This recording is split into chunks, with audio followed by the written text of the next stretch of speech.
4,400 plus members of the Columbus Education Association spent Capitol Day throughout the district. Many chose to attend the events at the Hyatt Regency and were welcomed by Capitol District President Ty Hayden, CA President Rhonda Johnson, and Superintendent Gene Harris.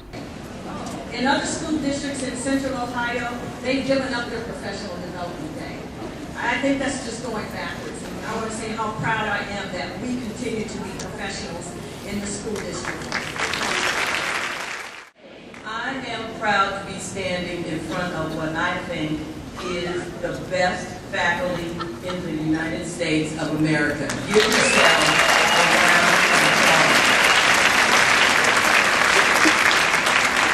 And I really don't say that lightly at all. I am very pleased to collaborate with CEA. Throughout the day, CA members could browse the exhibitors located just outside the Regency Ballroom. Publishers, curriculum providers, Mid-State Educators Credit Union, and NEA member benefits were just a few of the many vendors on hand for Capitol Day. Hundreds of members of the Columbus Education Association lined up for their free seasonal flu vaccine. By just showing their Aetna insurance card, members were able to receive the vaccine well ahead of time for the worst of the perennial flu season at no additional cost to themselves. Noted licensed clinical neuropsychologist Dr. Paul Nussbaum delivered the keynote address for the 2009 Capitol Day. He is an international leader in the area of brain health lifestyle and also educates the general public on the basics of how to keep the human brain healthy. Write that down. I just got your attention. Did he actually say that? Yes, he said that. An intellectual animal, you got to start thinking differently. Learning is a neurobiological event.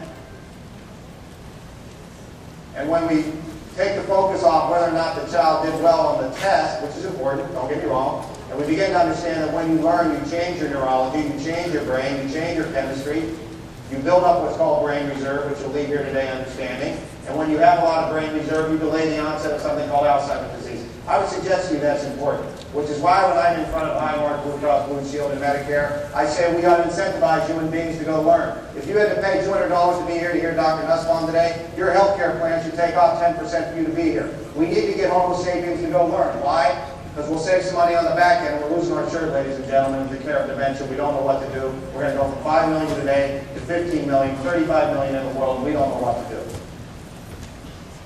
I'm here today to suggest to you that learning becomes important. And then when you understand that, you understand why you call it a school, I call it a brain health center.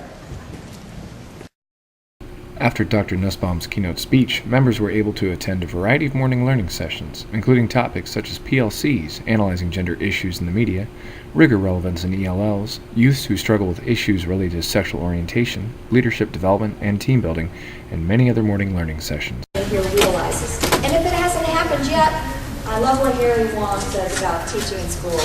We got, well, not blackboards anymore, they're white, but whatever they are.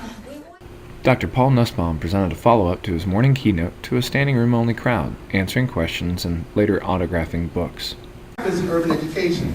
Kids are watching what we do. As teachers, you have an extra set of eyes in the back of your head. You can tell when Johnny's doing something without you looking at him. Here's the sixth sense the kids have. They can tell when you're being fake too. Because they have to understand in their environment. Following the morning learning sessions, CA members rejoined their colleagues in the Regency Ballroom and sat down to enjoy a full lunch. The luncheon keynote was provided by Dr. Adolph Brown III. Dr. Brown has taught at a number of colleges and universities, but has spent most of his time at Hampton University in a light, private, historically black college. Following the conclusion of lunch, CA members left the Regency Ballroom to choose from a variety of afternoon sessions to attend. It's a big screen TV that you don't need. There was nothing wrong with your other TV, right? But we need them because everybody else got one, right? So they are influenced by the same identical stuff that we're being influenced, and it pulls out there. Make this decision, let's cut this out now, boom, boom, boom, and they're going to go, wait. Right? So somebody else is going task-oriented, get it done, and the green's over here going, but I need to explore this, and this, and this, and this, and this, and they're going, I cannot be your partner. You take too long, correct? And they're now let me tell you, you can go on, you can Google Search Institute, and the assets are all there. Once the afternoon learning sessions were finished, members converged for the final time in the Regency Ballroom for the closing remarks of Capital District Vice President Robin Jeffries. Door prizes were awarded, and one lucky CA member took home a compact Presario and HP printer bundle. See you next Capitol Day in 2010.